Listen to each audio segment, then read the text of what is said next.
सारा ओडिशार गायत्री परिवार नहीं 108 कुंडीय राष्ट्र जागरण गायत्री महायज्ञ बरगढ़ जिला विजेपुर सहर स्थित रेडियन शिक्षानुष्ठान विराट पड़ियारे आज 5 तारिख पर्यंत पालन करा जाउछि। स्थानीय जमीदार पोखरी रे 33 कोटी देवादेवी को आवाहन करी पूर्ण जल कलश यात्रा महासमारोह रे पालित हो जाइछि।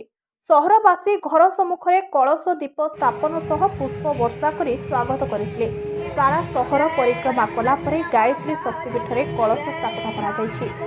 कलश यात्रा समय विभिन्न सांस्कृतिक यथा दुलदुली बाजा, घंट बाजा, घुमुरा नाच, कलंगी बाजा संकीर्तन में सारा सहर प्रकटित होइथिला।